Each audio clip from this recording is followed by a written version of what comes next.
This is WWE superstar Drew McIntyre, and you're listening to the WWE Podcast.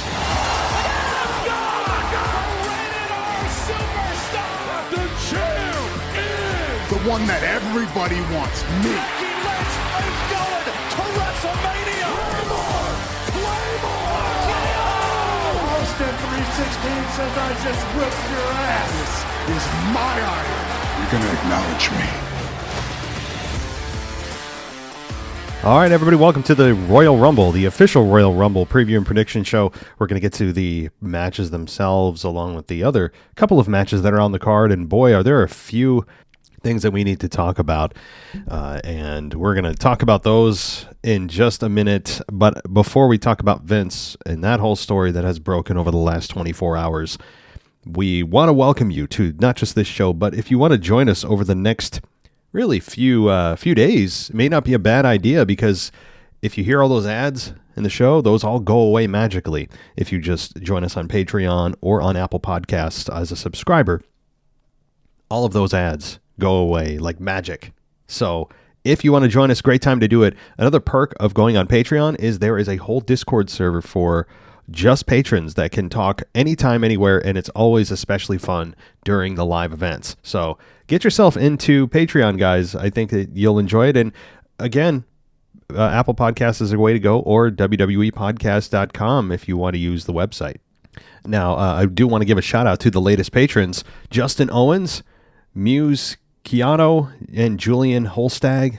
Oh boy, I think I butchered that. Julian, Muse, and Justin, I think I got that right, as well as Will Sanderson and Brian Nickkirk. Welcome, everybody, to the WWE Podcast. Thank you so much for supporting the show. I think you'll enjoy everything that is ad-free.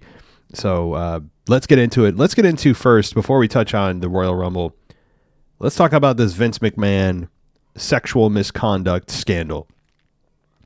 And just when we thought Vince was out of the news, just when we thought Vince was going quietly into the sunset, this bombshell comes out. And this is a former WWE employee who filed a federal lawsuit on yesterday, accusing Vince and another former executive of sexual misconduct, including offering her to a star wrestler for sex.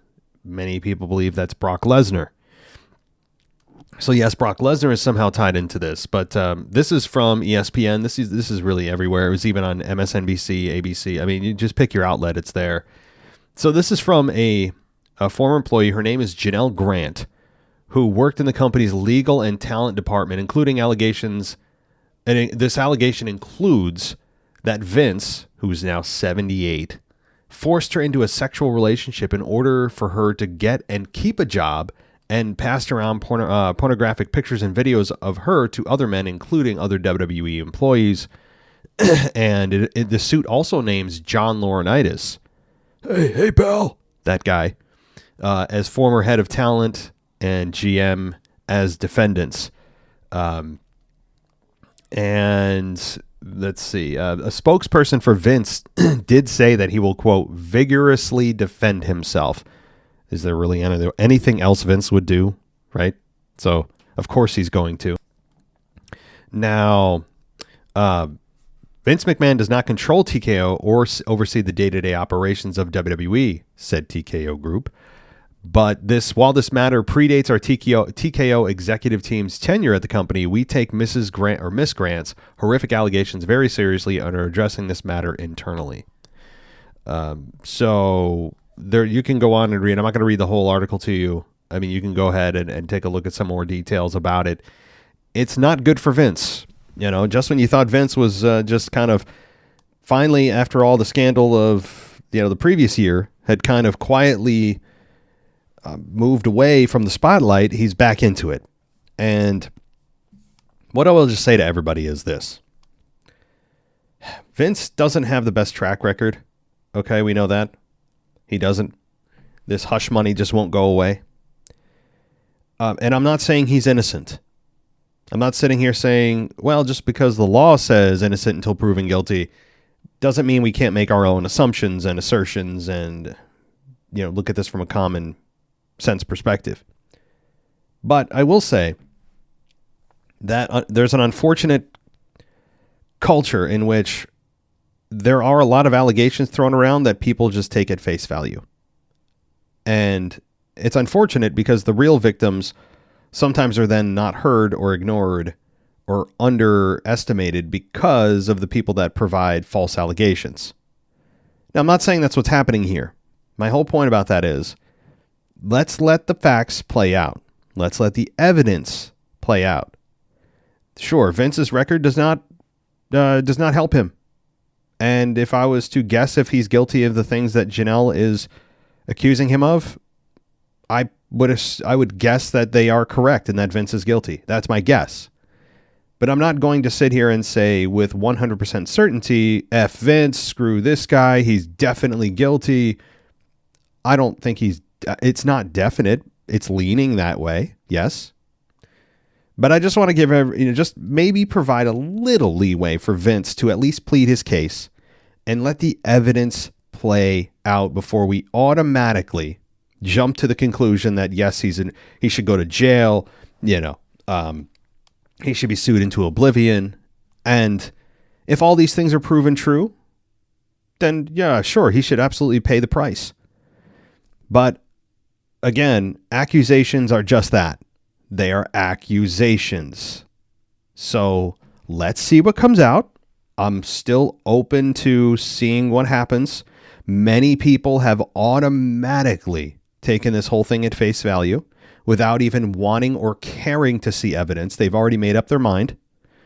And that's, unfortunately, again, the culture we kind of live in today, where we hear somebody was maybe accused of murder or accused of sexual misconduct. And without even seeing an inch of evidence, they've automatically decided in their brain that that person is guilty. So, and sometimes they are, but I think it's fair that we let this thing play out. And I am absolutely open to criticizing and destroying Vince McMahon if these things are true. Okay? I'm not sitting here defending him, saying he definitely didn't do it. He's no way he's innocent. No, I'm not saying that. I'm just trying to look at this with an objective view and not jumping to the conclusion that everybody seems to be jumping to without seeing any evidence other than the accusations being made. Okay, that's it. That's all I'm asking. And that's all I'm going to do. It's not looking good for Vince. Absolutely not looking good for him. And this could be one of those things, if it's proven he's guilty, that could stain his career for his legacy long after he's dead. He could easily be viewed as that guy.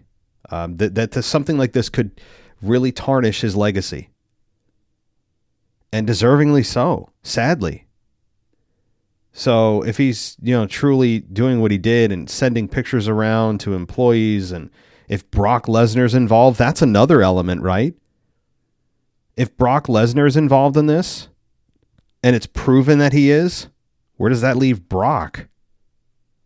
I mean, where does that leave Brock for this weekend? He may not even be in the Rumble now. It's possible that whatever plans they had for him and Gunther interacting in the Rumble have now been pushed aside. This is not going to be a slow process either. It's not like they can keep Brock off TV for a week and see what happens. And no, this is going to take, a long time to resolve. Many months, which means way past Mania, which means they need to make a decision now whether or not they're going to put Brock on TV. So it's going to be interesting. My guess is they just scrap the plans with Brock and Gunther. That's my guess, is they just take this and scrap it with Brock and say it's not worth the publicity of, putting somebody on TV that was accused and ultimately proven guilty. It's not worth probably not worth the PR nightmare that it would cause. So that's going to be up to TKO. It's going to be up to the executives in WWE themselves. So Brock Lesnar, of course, is a kind of a side effect thing of like, man, him and Gunther now, unlikely, which is sad. It's sad. This whole thing is just kind of sad. And it comes at a time when all the news that was coming out was that, other than Kevin Patrick, by the way. Kevin Patrick being fired, that's another thing. Kevin Patrick being fired. I was never a Kevin Patrick fan. I criticized his announcing very often on this show. I did not like his style. I thought he was not very easy to listen to. He felt very robotic, as many before him have too. This isn't just unique to Kevin Patrick. He seemed like a genuinely good guy, though. As a human being, he just got that feeling. And the next thing you know, he's not only removed from commentary, he's removed from the company. He's gone, released. And that was a bit surprising, and many people reacted the way that that I did. It's like I didn't like his announcing, but I didn't want him fired. And you're telling me you couldn't find anything else for him to do, and apparently the answer is no. So I feel for KP, as Corey Graves would put it. I feel for the man, and I wish him the best. But Kevin Patrick, he wasn't the worst person ever on commentary. He wasn't my cup of tea, and clearly he wasn't WWE's either. And commentary is a very difficult, unsung hero type of position for WWE. So I feel for him, and that was a bit surprising. But then, then we get the news of The Rock. The Rock is now on the board of TKO, and that whole deal. And you're like, wow, okay. The Rock is moving into a managerial position in a parent company over the WWE. So it's just a lot has happened the week of the Rumble here, and we haven't even gotten to the Royal Rumble event itself. My God, but let's do that, okay? Because it's time to talk WWE and the fun part of WWE, which is the on-camera storylines and what could happen with the matches and all the possible crazy returns, of which, again, I am very hesitant to say Brock Lesnar is going to be on that list of returns tomorrow night. It's a tough one. They obviously know a little bit more about things than I do. But if you're looking at this and saying, if there's a chance Brock is going to be accused and found guilty of whatever involvement he has with this whole scandal with Vince, then I would get him the hell off. Don't even go there. Don't even go there with Brock. Just unfortunately keep him away. It's sad. It sucks. Many of us were looking forward to his return. And they still could. But if I'm a publicly traded company that's now highly visible and in the spotlight in a negative way in the public eye, I am not going to be putting Brock Lesnar on television right now. Unless he's somehow acquitted of all charges. Or accusations at this point, which is what they are. They're accusations. Vince hasn't been arrested. It's just somebody saying, you did this. That's all that is. And we need to remember that. He hasn't even been charged with anything yet officially. Not yet. An accusation is literally someone just saying, you did this. That's it. And there absolutely may be weight behind it. Absolutely. I'm not saying there isn't or probably isn't, but I do want to at least provide a little bit of wiggle room for Vince to prove his innocence and let the facts play out. I'm a big believer in facts. And let's see what happens there. But all right, enough of the serious part of this. I feel like I'm running a news program right now. I don't want to do that. So let's talk about the fun part. Talk about Royal Rumble. Let's talk about what could happen.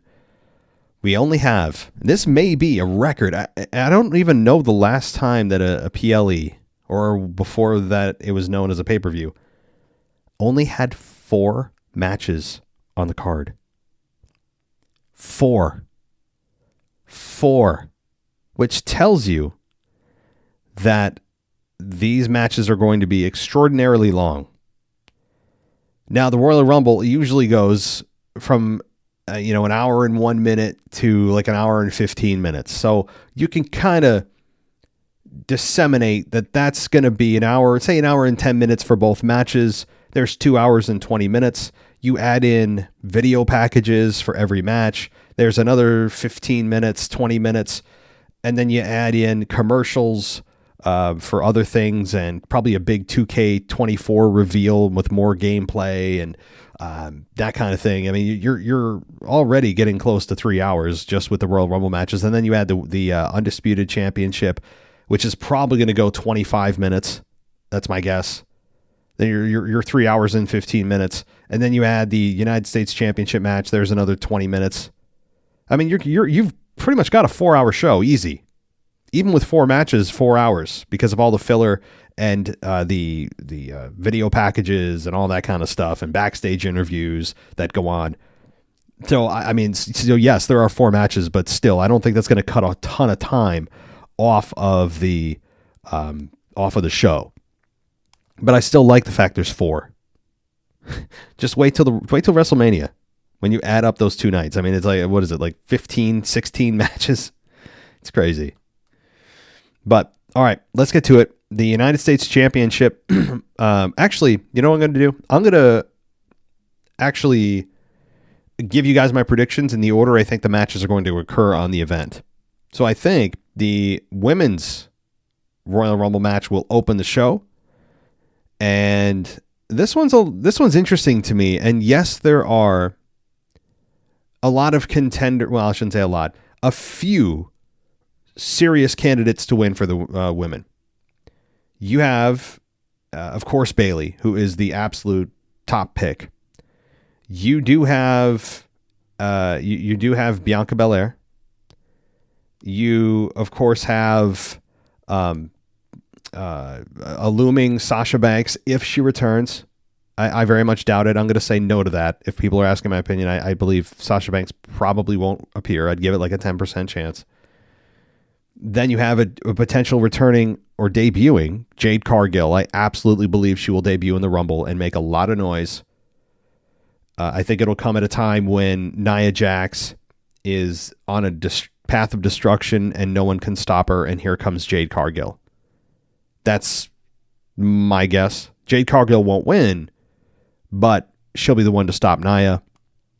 Becky Lynch is an absolute top contender as well. Becky Lynch is a favorite, but I don't think the favorite to win. I do believe she will face Rhea Ripley at WrestleMania. She has not yet faced Rhea, although I'd still like Bianca and Rhea. We have Becky Lynch, who is going to be making a ton of noise in this match as well, but she won't win. I think she'll win at the Chamber to face Rhea. So we'll get to Rhea Becky. It'll just be the Chamber that it happens and not here. Of course, in this match, you're going to see a lot of filler, yesteryear, nostalgic cameo appearances.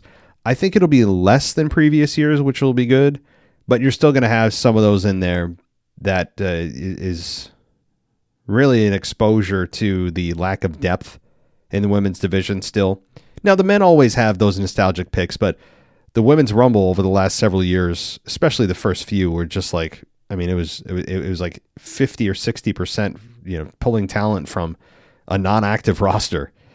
So you'll still have some of that. You may see Trish Stratus. You may see Lita.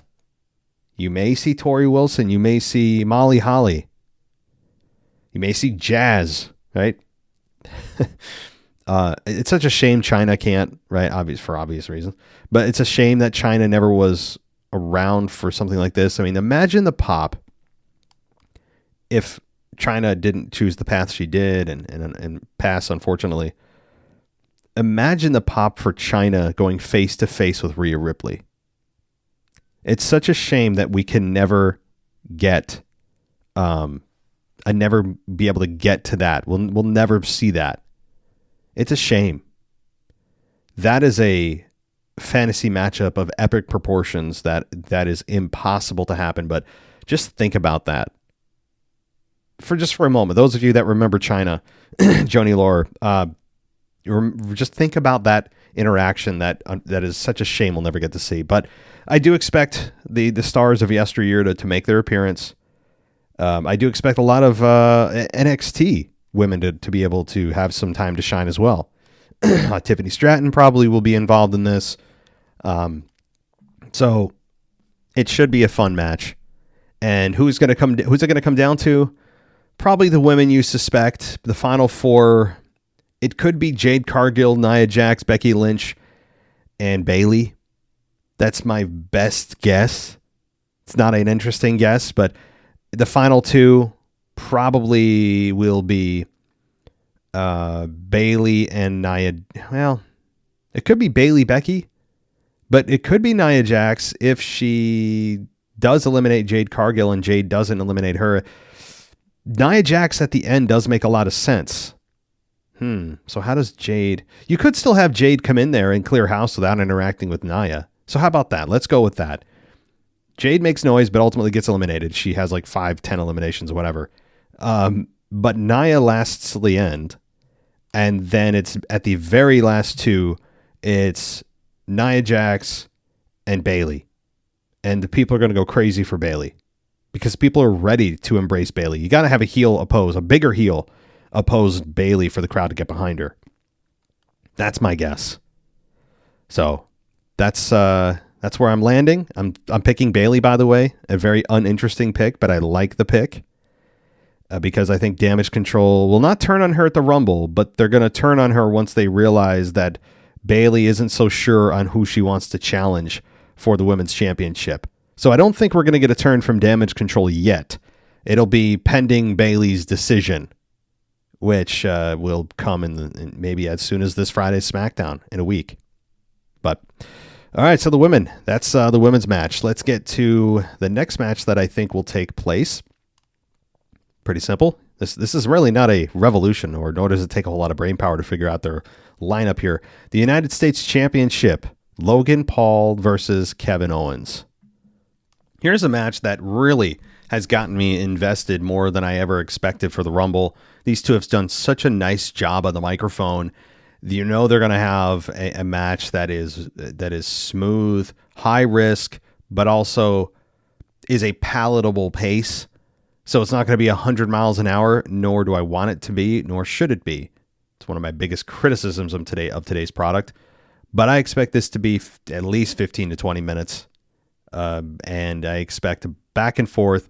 Ultimately, it's going to be brass knucks from Paul to KO behind the referee's back that ends up having him retain. And let's be real, Logan Paul should retain.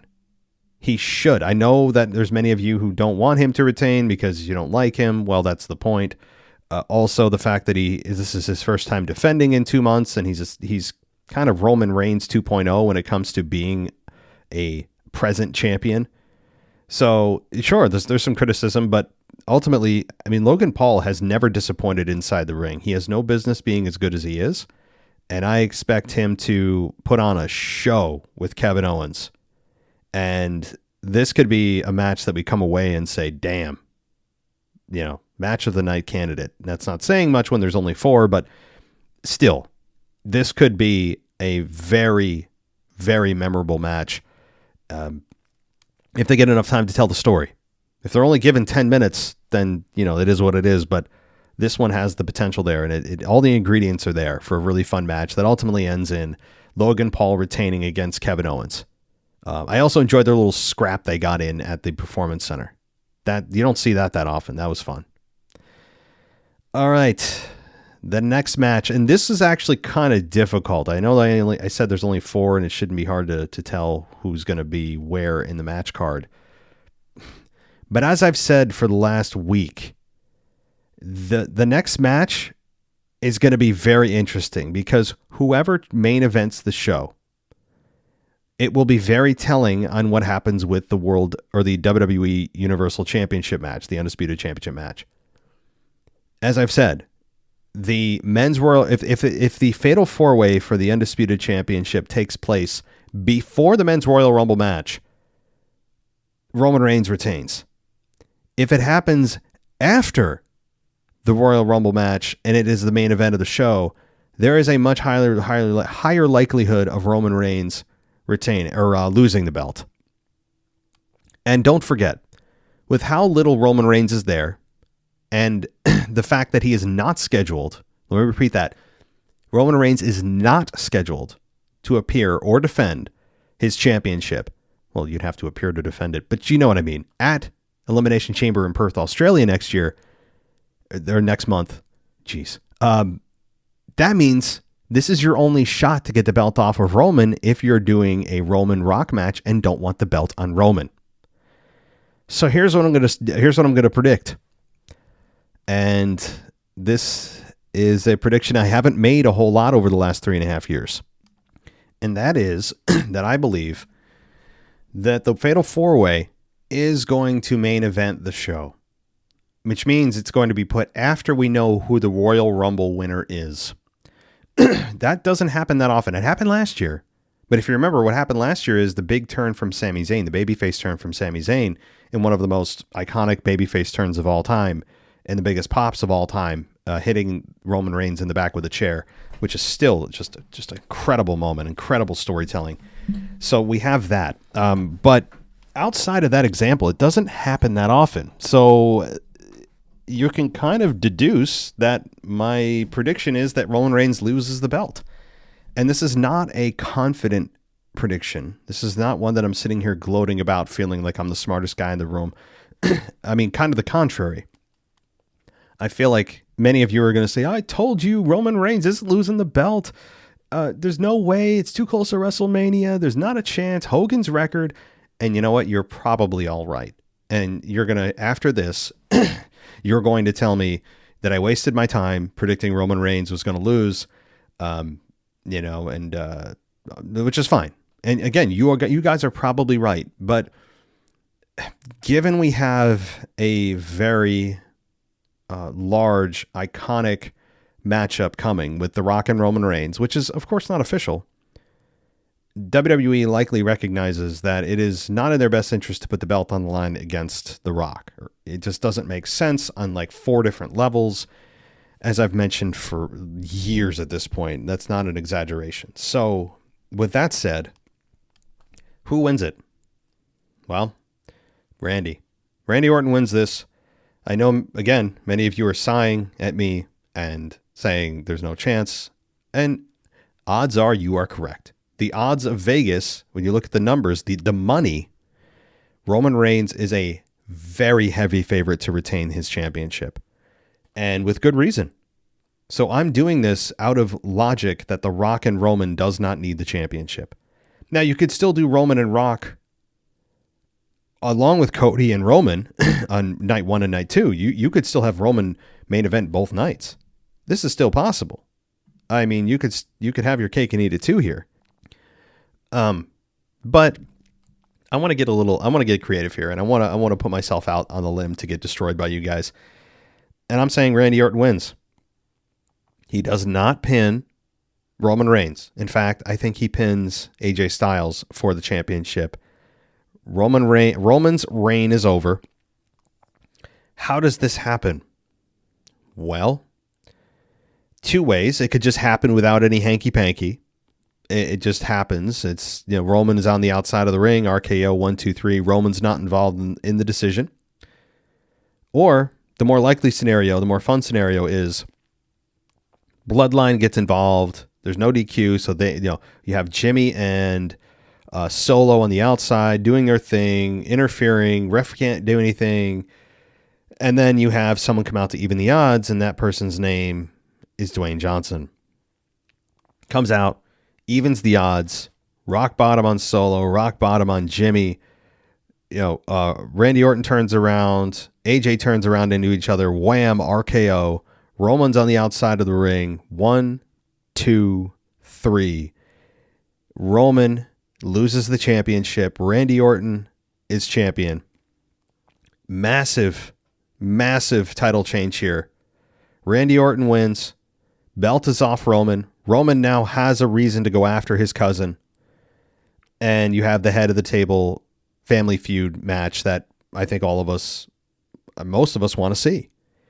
And it still puts Cody, for those Cody lovers out there, in the main event for the Undisputed Championship, except it's just against Randy and not against Roman. So you have that.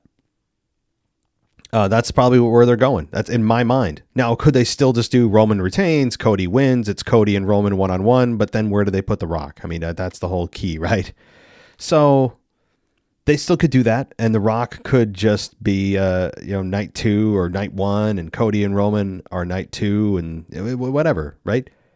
So that's where I think they're going to go, where Cody is still in the main event. Cody still ends up winning the championship at WrestleMania. It's just against Randy Orton. So that's what I think. Now, who's going to win the men's Royal Rumble match? Well, I kind of just gave it away, didn't I? Cody Rhodes, I think, wins here. I think CM Punk is going to win at Chamber to face Seth Rollins, as Seth Rollins seems to be healing up a bit and taking a month off and not doing much activity, just rehabbing his knee, getting himself ready for WrestleMania. That's clearly the path they're going here, which means Punk, he could win the Rumble, but more likely it's CM Punk winning at Chamber, which you'd imagine that Chamber is the place that for the men, the person who wins becomes the number one contender for the World Heavyweight Championship. And that's where they go, because if Cody chooses Roman or chooses Randy, then you have the World Heavyweight title wide open, and CM Punk will be involved, and CM Punk can then just win the Chamber to face Rollins at WrestleMania. That's where I think it's going. As far as the kind of mini match things that go on in the men's Rumble, again, I would have said Brock Lesnar, but given all the accusations and court filings and the 67-page document, I'm going to say that Brock is not going to be there tomorrow night, sadly, which means if Brock isn't, and if Brock doesn't show up to confront Gunther and they have a moment and they eliminate each other, that means what the heck does Gunther do? What does Gunther do come WrestleMania? Well, kind of simple, really. Gunther still keeps, I would say he keeps his Intercontinental Championship. You have a multi-man match, a triple threat or a fatal four-way elimination match, and Jey Uso ends up winning the Intercontinental Championship at WrestleMania. And then Gunther can go on to become a challenger for the World Heavyweight Championship, and that could be a whole lot of fun in and of itself. So that's probably where they'll go in the absence of a Brock Lesnar match. Gunther ends up losing it, but not until WrestleMania, and I think Jey Uso is a shoo-in for that. Now, for the United States Championship towards WrestleMania, I think the LA Knight is a perfect fit for that. You could reward his success this past year with that U.S. title win at WrestleMania against Logan Paul. Their promos are going to be fun too. When you think about LA Knight and Logan Paul promos, they should be a whole lot of fun. And so we have that, and we look forward to WrestleMania. There's some implications, obviously, as we move forward. And I could be totally wrong about all this, guys. I mean, I could be 0 for 4 right now. Absolutely. And many of you are just tired of me predicting Roman, talking about Roman losing the belt here. But hey, come at me at the mailbag. I'm sure many of you will be happy to do so when it comes to the mailbag this Wednesday. Now, as far as a review show for the Royal Rumble, I have a feeling that there will be so many big things that happen at the Rumble, it's going to be difficult for me to stay away from this microphone after the event. And it also depends on how late the event goes. If the event ends before 11 p.m. Eastern time, there's a very good chance I could just do the review show there and then hammer it out. If it ends at like 11:30, 12 o'clock, it probably for me will be too late, but I will at least, at the bare minimum, I think, get you guys a quick reaction to the events. With a potential returning Rock, a potential Roman Reigns title change, maybe a Brock Lesnar appearance, that kind of thing. Who maybe reappears or reemerges from the Rumble. The women's side of things with Jade Cargill. Does Bayley win? Where about Sasha Banks? Is she still any possibility? All of that wrapped into a fun review show that I'm sure will come your way at the latest Sunday. But the quick review, a quick reaction, that's like 15 minutes, will probably come your way immediately following the event tomorrow night. So, a lot to talk about, and unfortunately, a lot of it is not in-ring storyline stuff, as we have heard from Vince and Brock, and just not, and then the firing of Kevin Patrick hasn't been all sunshine and rainbows when it comes to WWE, but I think as we focus more on the product and more on the Rumble, we'll have a lot more to talk about. Things that aren't as important, right? Things that are just kind of playing in the sandbox. So, all right. Well, there is my Royal Rumble 2024 preview and prediction show. Again, if you guys want to go ad-free, Patreon is the place to go, or on Apple Podcasts. Both of them offer 7-day free trials, so you can listen to everything over the weekend ad-free for free. Pretty good deal. So that will do it for me, everybody. I can't wait to talk to you. The next time I talk to you, it'll be post-Rumble. My God, what is going to transpire? We'll find out. Thanks, everybody. I'll talk to you next time. Thanks for listening to the WWE Podcast. Don't forget to subscribe on your favorite podcast app so you don't miss a show, or head to WWEpodcast.com. And for all of these shows ad-free, head over to patreon.com/WWE Podcast. Until then, we'll see you next time.